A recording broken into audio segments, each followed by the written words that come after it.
ओं शुभंकर्ये नमः। निखिल श्रेयोदायिनी सर्वकार्य सिद्धिप्रदा परब्रह्मस्वरूपिणी शुभंकरी नमोस्तुते। अगजानन पद्मार्कं गजानन महर्निशं अनेकदंतं भक्तानां एकदंतमुपास्महे। गुरुब्रह्मा गुरुर्विष्णुः गुरुर्देवो महेश्वरः गुरुस्साक्षात् परब्रह्मा तस्मै श्री गुरवे नमः। ओं श्री महागणाधिपतये नमः। अस्मत् श्री गुरुचरणारविंदाभ्यां नमः। श्री श्री श्री गणपति सच्चिदानंद सद्गुरुभ्यो नमो नमः।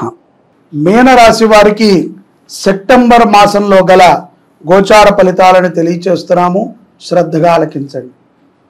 ముఖ్యంగా మీన రాశిలో ఉన్నటువంటి రేవతి నక్షత్రం వారికి కొన్ని సూచనలు ఉంటాయి.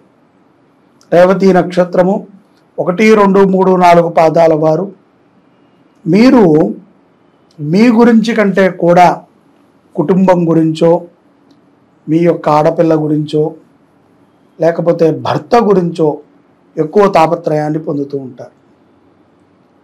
ఈ యొక్క మాసములో ఆ తాపత్రయం మరింత పెరిగేటువంటి అవకాశాలు ఉంటాయి. ఎంత చేసినా గుర్తించట్లేదనో, వారికి ఏదో ఒక ఫలము రాలేదనో మీరు మరింత ఉద్రేకపడిపోతూ ఉంటారు. నేను మీకు చెప్పేది ఏంట్రా అంటే, మీ ఆలోచన అంతా కూడా కరెక్టే, కానీ వారికి కూడా ప్రారంధం ఉండాలి. కాబట్టి కొంత ఓపికగా ఉండండి. జాతకము రీత్యా వారికి ఉన్నటువంటి సమస్యలను తొలగించుకునేటువంటి సత్ప్రయత్నాలని చేయండి రేవతి నక్షత్రం వారు మాత్రం. ఇక సెప్టెంబర్ నెలలో మీనరాశి జాతకులకి ఈ యొక్క రవి బుధ శుక్ర ప్రభావము చేత, అంటే పూర్వార్ధములో కొంత ఇబ్బందులు ఉంటాయి. అది మనము పౌర్ణమి తర్వాత విషయంలో మనం చర్చించుకోవచ్చు. అయితే పూర్వము 1వ తారీఖు నుంచి పౌర్ణమి దాకా కూడా ఆర్థికపరమైనటువంటి ఇబ్బందులు ఏమీ ఉండవు. చక్కగా ఉంటారు. ఆనందదాయకమైనటువంటి మాసంగా ప్రారంభమవుతుంది. కొన్ని మనము చేసుకున్న స్వకృత్యాపరాధాలు ఉంటాయి. మనకి ఉన్నటువంటి అపనమ్మకము, మనకి ఉన్నటువంటి అభద్రతా భావన, మనకి ఉన్నటువంటి కొన్ని సమస్యల ద్వారా మనము కొన్ని కష్టాలను తెచ్చుకుంటాం. మీనరాశి జాతకులు చూడటానికి ఏదో మీనరాశి అంటే ఒక చాపలాగా చాలా సున్నితమైన స్వభావితులం అనుకుంటాం. కానీ చాలా హార్డ్గా వారు కొన్ని నిర్ణయాలను తీసుకుంటూ ఉంటారు. చాలా బలముగా వారు కొన్ని మాటలని మాట్లాడటం మనం చూస్తాం. ఎంత సాత్వికమైనటువంటి ప్రభావం ఉన్నప్పటికీ ఈ యొక్క సెప్టెంబర్ మాసములో కొంత ఉద్ధృత వాతావరణాన్ని మీరు చవి చూడాల్సి వస్తుంది. దానికి గల కారణాలు పూర్వములో మీరు చేసినటువంటి కొన్ని తప్పిదాలే తప్ప మరొకటి కాదు. ఇంకొకటి, ఉద్యోగములో కూడా మీ యొక్క మంచితనాన్ని చూసి అధికారులు కానీ, లేకపోతే మీ పైన ఉన్నటువంటి వారు కానీ, మీకు బాధ్యతనిచ్చేటువంటి వారు కానీ మరింత మిమ్మల్ని వాడుతూ ఉంటారు. కాబట్టి తెలివితో విజయాన్ని పొందాలి. ఇక్కడ తెలివి చాలా ప్రధానమైనటువంటి పాత్రను పోషిస్తుంది మీనరాశి జాతకులకి. తెలివితేటలు తక్కువ ఉన్నాయని కాదండి దాని అర్థం. అతి తెలివితేటలు ఉండకూడదు. తెలివితేటలు మంచిది. ఇక్కడ బుద్ధి బలము మనకి చక్కగా చేకూరాలి అంటే మనము హనుమంతుల వారిని ఆరాధన చేయాలి.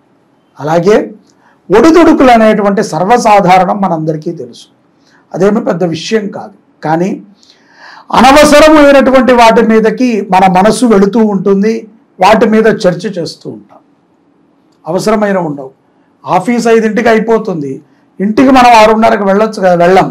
9 దాకా కూడా చర్చ, అక్కడ తిరగటం ఇక్కడ తిరగటం, ఏదో ఆ పని ఈ పని, అట్లా ఏదో ఒక తాపత్రయం, ఏదో అయిపోవాలి, ఏదో చెయ్యాలి. మంచిదే. ఆ తాపత్రయము ఇంటికి వెళ్ళి శుభ్రమయ్యి దగ్గరలో ఉన్న దేవాలయానికి వెళ్ళి చక్కగా ధ్యానము చేయటం ద్వారా చైతన్యమైనటువంటి తెలివితేటలు వస్తాయి. ఎవరైనా మన మీద యుద్ధం చేయడానికి వచ్చినా, గొడవ పెట్టుకోవడానికి వచ్చినా మనము ఎంతో ధైర్యముగా ఎదుర్కోవచ్చు. లేని ఎడల చిన్న చిన్న సమస్యలకి ప్రతిదానికి కూడా మనము బాధపడుతూ ఉండాల్సి వస్తుంది. అలాగే సుమంగళీయులని బాగా గుర్తుపెట్టుకోండి. మీనరాశి జాతకులు సుమంగళీయులు ఎవరైతే గనక మంగళసూత్రము, హరిద్రాది కుంకుమ ధారణలు చేస్తారో, చక్కగా లక్ష్మీప్రదమైనటువంటి వాళ్ళు ఉంటారు. మన చెల్లెళ్ళు కానీ, అక్క కానీ, భార్య కానీ, తల్లి కానీ ఇత్యాది వారు ఎవరైనా సరే, సంఘంలో ఎవరైనా, అది ఒక కులము ఒక మతం అని మనం పెట్టుకోకూడదు. ఎవరినైనా సరే మనము ధిక్కరించి ఛేదరించి మాట్లాడుకోవటం అనేటువంటిది నిజంగా మీనరాశి జాతకులకి దరిద్రాన్ని తెచ్చిపెట్టేది. అది వాళ్ళని అలా మనం మాట్లాడకూడదు. చాలామంది మీనరాశి జాతకులు అలా మాట్లాడేటువంటి ప్రభావం, అలా ఏం చేసిందిలే ఇక బూతులు, మన ఇష్టం, మన నోటికి ఏదొస్తే అది ఏకవచనంతో మాట్లాడటం, స్త్రీని గౌరవించకుండా మాట్లాడటం, అసభ్యంగా స్త్రీల యందు ప్రవర్తించటం, హేళన చేయటం, ఇటువంటి ఆలోచనలు బాగా కలుగుతూ ఉంటాయి. మాట్లాడేస్తాం, మన తోటి వారు కూడా అలాగే మనకి జమ అవుతారు. అందరం కలిసి ఒక విషయం గురించి మాట్లాడటం, సంబంధం లేదు. మనం మాట్లాడి డైరెక్ట్గా వాళ్ళు ఎదురకుండా వస్తే మనం మాట్లాడే దమ్ము ధైర్యం ఉండదు. కానీ ఊరికినే చిట్టాపట్టా బాధ టీ షాపుల దగ్గర అక్కడక్కడ కూర్చు, అవి తెలియకుండా మనల్ని పతనం చేస్తాయి. దయచేసి అటువంటి స్నేహితులు మీకు ఉంటే కట్ చేసేయండి. ప్రశాంతంగా ఉండండి. మీరు ఏదైతే వృధా సమయాన్ని వెచ్చిస్తున్నారో ఆ సమయంలో ఒక్క పావువంతు సమయం భగవంతుడి మీద పెట్టండి. 2 రోజులు, 3వ రోజు నుంచి మొత్తం సమయం పరమాత్మ మీదే పడతారు. అటువంటి సాధన చేయటానికి సెప్టెంబర్ మాసము ఈ యొక్క మీనరాశి జాతకులకు చాలా అమోఘంగా ఉంది. సాధనకి చాలా మంచి సమయం. అందుకనే ఇంత కఠినంగా చెప్తున్నా మీకు. మీరే అభివృద్ధి చెందుతారు సాధన చేస్తే. మీరేమన్నా జపాలు చేసి, మీరేమన్నా మీ దేవుణ్ణి పూజించి, మీరేమన్నా దేవుడికి చక్కగా మీరు భక్తిగా మీరు సమర్పణలు చేస్తే నాకేమన్నా అభివృద్ధి అవుతుందా? ఏమీ అవ్వదు. మీరే బాగుంటారు. మీరు అంటే నీ కుటుంబం, నిన్ను నమ్ముకొచ్చినటువంటి ఆ యొక్క స్త్రీ, నిన్ను నమ్ముకొచ్చినటువంటి ఆ పిల్లలు, నిన్ను పుట్టించినటువంటి నీ తల్లిదండ్రులు, నిన్ను చూసేటువంటి ఈ సమాజం బాగుంటుంది. దీంట్లో నాకు ఏమాత్రం ఉపయోగం లేదు. అందుకనే అంత కఠినంగా చెప్తున్నాను. సాధనకి మీనరాశి వారికి ఇది శుభమైనటువంటి సమయం. వదిలేసేయండి. ఉద్యోగం అయిపోయినది, చక్కగా ఒక 10 నిమిషాలు ఏదో రిలాక్స్గా అలాగా ఒక రౌండ్ వెళ్ళి మళ్ళీ ఇంటికి వచ్చి చక్కగా ఇంట్లో పోని పిల్లలు చదువుకుంటున్నారు, టీవీ సౌండ్లు అంటే గుడికి వెళ్ళండి, అక్కడ కూర్చోండి. లేదంటే పార్కుకి వెళ్ళండి, అక్కడ కూర్చోండి. ఏకాంతంగా ఉండండి. ఏకాంతంగా ధ్యానం చేయండి, స్మరణ చేయండి, ఓంకారాన్ని ఉచ్చారణ చేయండి, సేవ చేయండి. ఎక్కడికైనా ఎవరికైనా సర్వీస్ అవసరమైతే కనుక్కుని ఆ సర్వీస్ చేయండి. పూజలు, పునస్కారాలు, యజ్ఞ తపస్సులు అన్నీ కూడా ప్రతిదానికి మార్గం కాదు. అవి చేయటానికి మహాయోగాలు ఉండాలి. చాలామందికి ఊరికనే మనం పూజలు చెప్తే వాళ్ళు చేసేస్తారు. ఆ పూజలు చేయటం మీద వాళ్ళకి భక్తి ఉండదు. ఇది చేస్తే మనకి ఇది వస్తుంది అనేటువంటి ఒక భావనతో చేస్తారు. వాడికి అది రాదు. చివరికి భగవంతుడిని తిట్టుకుంటాడు. అదేమి, వాడికే భక్తి ఉండదు. ఆశతో చేసినది అది విషమవుతుంది. అత్యాశతో చేసేది విషమవుతుంది. ఆశతో చేయకూడదు. పూజలు ఎక్కడా కూడా ఆశతో చేయాలని ఏ గ్రంథము చెప్పలేదు. పౌర్ణమి తర్వాత, ఈ యొక్క పౌర్ణమి తర్వాత పూర్వార్ధములో చాలా బలమైనటువంటి నిర్ణయాలని మీనరాశి వారు తీసుకుంటారు. ఇందాక చెప్పాను కదా పూర్వార్ధములో అని. ఆ పూర్వార్ధము ఇప్పుడు పౌర్ణమి తర్వాత బలమైనటువంటి నిర్ణయాలను తీసుకుంటారు. మీరుగా చాలా స్ట్రాంగ్ అవుతారు. మీకు ఒక చక్కటి వైబ్రేషన్ మీలో పాస్ అవుతుంది. చైతన్యమైనటువంటి శక్తిని పొందగలుగుతారు. సులభమండి. గోచార ఫలితాలని అనుభవించడం చాలా సులభం. దానికి మీరు కొంత సాధనని చేస్తే, మా వీడియోలు కనుక కొన్ని మీరు చూస్తే పెద్దగా మీరు మిగతా సార్లు మీనరాశికి ఏంటి మా ఫలితాలు అని చూడరు. ప్రతి నెల అద్భుతాలు ఎవరికీ జరగవు. అలా మనం మూఢనమ్మకాల్లో ఉండకూడదు. మనము చేసేటువంటి సత్కర్మల ద్వారానే మనకి సత్ఫలితాలు వస్తాయి, దుష్కర్మ ద్వారా దుష్ఫలితాలే వస్తాయి. మన పిల్లలకి మన సంస్కృతిని నేర్పించాలి. కాబట్టి మీనరాశి జాతకులకి పూర్వార్ధములో చాలా విశేషమైనటువంటి ఫలితాలు ఉన్నాయి. ఎంతో అద్భుతమైనటువంటి ఫలితాలను పొందుతారు. ఉద్యోగస్తులు స్థిరమైనటువంటి ఉద్యోగం, ఎక్కడికి కావాలో అక్కడికి ప్రమోషన్, ఎంత కావాలో అంత జీతం, విదేశాలలో ఉన్న వారికైతే లెక్కనే కట్టక్కర్లా, చాలా విశేషమైనటువంటి ఫలితం, మంచి గుర్తింపు, మంచి ఆకర్షణమైనటువంటి రూపాన్ని మీనరాశి జాతకులు పొందుతారు. కొంతమందికి ఉంటుంది, ఉండదని నేను అనట్లేదు. 100కి 100% అందరూ అట్లాగే ఉంటారని. ఒక 80% అయితే తప్పనిసరిగా ఉంటారు. ఒక 20% ఎక్కడో వారి యొక్క గ్రహస్థితి బాగోక, వారి పూర్వజన్మ పాపాల వల్ల ఇంకా కష్టాల్లో ఉండొచ్చు. వారు తగిన శాంతులు, పూజాది కార్యక్రమాలు విధి విధానముగా భక్తిపూర్వకంగా చేసుకోవాలి. అటువంటి వాటికి ఈ సెప్టెంబర్ మాసం మీనరాశి వారికి ఎంతో విశేషం. వివాహం కానటువంటి స్త్రీలకి చక్కటి వివాహం, యోగ్యుడైనటువంటి వరుడు, ఎంతో ప్రేమగా చూసుకునేవాడు, మీ తల్లిదండ్రులను మిమ్మల్ని ఎలా చూసుకున్నారు అంతే ప్రేమగా చూసుకునేటువంటి వరుడు దొరుకుతాడు. ప్రేమాది వాటికి మాత్రము దయచేసి దూరంగా ఉండండి మీనరాశి వారు. వారికి ఏమాత్రము కలిసి రాదు, శూన్యమైనటువంటి ప్రేమ. ఆ ప్రేమ వల్ల నష్టపోతారు, మనోవ్యధ పెరుగుతుంది. తద్వారా ఏ పాపము చేయలేదు అనుకున్నవాడు మహాపాపం ఏం చేస్తాడంటే, ఊరికి నేను నాలాంటి వాడిని తిట్టుకుంటాం, గురువుల్ని తిట్టుకుంటాం, భగవంతుడిని తిట్టుకుంటాం, ఇది వాడి పాపం. వీళ్ళందరూ చెప్పారు, ఎవడు నిన్ను ప్రేమించమని ఎవరు చెప్పారు? నిన్ను దేవుణ్ణి తిట్టమని మేము చెప్పామా? నిన్ను ఈ పాపం చేయమని మేము చెప్పామా? చేసినవన్నీ మనం చేసేసి చివరికి వీళ్ళందరూ చెప్పేది ఫేకు, అది ఇది అని ఎవరు చూడమన్నారు, ఎవరు తిట్టమన్నారు? కాబట్టి భక్తిపూర్వకంగా చేయాలి పూజాక్రతువులు. ఇష్టం ఉంటే, ఆ సమర్థత ఉంటే, ఆ భక్తి, ఆ సమయము కూడా ఉండాలి. చాలామంది డబ్బు ఖర్చు పెడతారు, సమయం ఉండదు పాపం. డబ్బులు కట్టేసి పూజారి గారు చేసేయండి, ఇప్పుడే ఆఫీస్ కాల్ ఉంది వస్తాను, ఇంతలో మీరు వ్రతం చేస్తూ ఉండండి. ఆయనకేం అవసరం? దక్షిణ ఇస్తున్నాం కదా అంతే, అదే ఆయనకు అవసరం. నువ్వు అభివృద్ధి చెందాలి అని ఏ పూజారి కూడా నువ్వు లేకపోతే అక్కడ చేస్తాడు అనుకుంటాం మూఢం.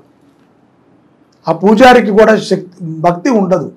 ఎందుకు? యజమానికి లేనటువంటి భక్తి నాకెందుకు అనుకుంటాడు.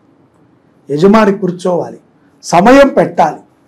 భక్తిగా ఆరాధన చేసుకునటానికి చాలా మంచి అవకాశం. 8న సెప్టెంబర్ 8వ తారీఖు నుంచి 18వ తారీఖు వరకు కూడా మీనరాశి వారు ప్రతిరోజు ఈ 10 రోజుల పాటు కాళభైరవుణ్ణి స్తుతి చేయాలి. అది అవసరం. తద్వారా ఎంతో మంచి శ్రేయస్సుని పొందుతారు. అలాగే అన్నదానము చేయటము, గోదానము చేయటము, ఇవన్నీ కూడా చాలా విశేషం. మంచిగా అన్నదానం చేయండి మంచి మనసుతో. అయ్యా నాకు పరమాత్మ ఇచ్చాడు ఇంత జీతం, నెలకి ఒక రోజు నేను అన్నదానం చేస్తాను అని సంకల్పం తీసుకోండి. చక్కగా దేవాలయాల్లో భగవంతుడికి నైవేద్యం పెట్టింది అన్నదానం జరుగుతుంది, అన్నదానం చేయండి. ఎంత గొప్ప పుణ్యం అది. ఏ గ్రహాలు మీ దరికి రావు, మీకు కష్టాలని తేవు, చెడు బుద్ధులని తేవు.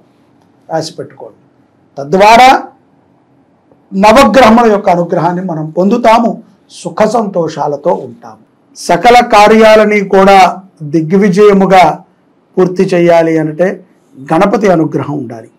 ఆ గణపతి తర్పణ ప్రియుడు కాబట్టి శ్రీ శుభంకరి దేవాలయం ప్రగతినగర్ ఆపోజిట్ సిద్ధి బ్లాక్స్లో ఉన్నటువంటి మన యొక్క శుభంకరి దేవస్థానంలో సెప్టెంబర్ 7వ తారీఖు నుంచి సెప్టెంబర్ 15వ తారీఖు వరకు 9 రోజుల పాటు ప్రతిరోజు ఉదయం 6 గంటలకి గణపతి హోమము, 7 గంటలకి గణపతి మూలమూర్తికి అభిషేకము, 8 గంటల నుంచి 9:30 గంటల వరకు కూడా గణపతి చతురావృత తర్పణం జరుగుతుంది. ఇది చాలా విశేషం. చతురావృతి అంటే 444 సార్లు తర్పణం చేయటం. అలాగే ప్రతిరోజు సాయంత్రము గణపతి సహస్రనామార్చనతో స్వామివారికి పూజ ఉంటుంది. ఈ యొక్క 9 రోజులు కూడా స్వామివారికి నూతనముగా తయారు చేయించినటువంటి రజత కవచ అలంకరణ కూడా జరుగుతుంది. అలాగే ఈ విశేషమైనటువంటి యజ్ఞంలో మానవాళి పాల్గొనటం ద్వారా అనేక విఘ్నాలను తొలగించుకుంటారు, స్థిరమైనటువంటి ఉద్యోగాలు లభిస్తాయి. అలాగే కుటుంబములో ఉన్నటువంటి కలహాలు తొలగుతాయి. ఏదైతే భూ వివాదాలలో చిక్కుకునున్నామో, కోర్టు వ్యవహారాల యందు చాలా తర్జన భర్జన అవుతూ ఉంటామో, అటువంటి వ్యవహారాలన్నీ కూడా సద్దుమణిగి సత్ఫలితాలని శీఘ్రముగా పొందుతాం. ముఖ్యంగా నిందలు, మనము చెయ్యనటువంటి కొన్ని తప్పులకి కొంతమంది చెరసాల పాలవుతూ ఉంటారు. మన ఇళ్లల్లో ఉన్నవాళ్ళు కొంతమంది నిందలు పడుతూనే ఉంటారు. ఆఫీసులో కానీ, ఉద్యోగాలలో కానీ, వ్యాపారములో కానీ, కుటుంబంలో కానీ ఏ తప్పు చేయకుండా ఏదో ఒక నిందని నిత్యము అనుభవిస్తూ ఉంటారు. అటువంటి వారు గణపతి తర్పణ కార్యక్రమంలో పాల్గొనటం చాలా విశేషం. మరీ ముఖ్యముగా అన్యోన్యత పెరగటం. దంపతులకి ఈ రోజుల్లో అన్యోన్యతే లేదు. ఏదో ఒక చిన్న చిన్న కారణాల చేత విడిపోతున్నారు, స్పర్ధ వస్తుంది. దంపతులు ఎప్పుడూ కూడా అన్యోన్యతతో ఉండాలి. అలాగే భక్తి భావనని పెంచుకునేటువంటి ఒక తర్పణం. మనకి ఉన్నటువంటి భక్తి భావం పెరగాలి. ఆ భావం పెరిగి భగవంతుడి మీద పరిపూర్ణమైనటువంటి విశ్వాసం రావాలి. భగవత్ కటాక్షాన్ని సులభంగా పొందటానికి ఈ గణపతి చతురావృత తర్పణం ఎంతగానో ఉపయుక్తమవుతుంది.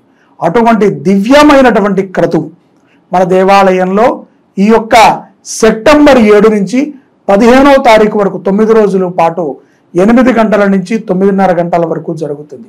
9:30 నుంచి 11 గంటల వరకు అధర్వణ శీర్ష పారాయణం, అంటే గణపతి అధర్వణ శీర్షం అని ఉంటుంది వేదమంత్రం, అది ఒక్క పారాయణ జరుగుతుంది.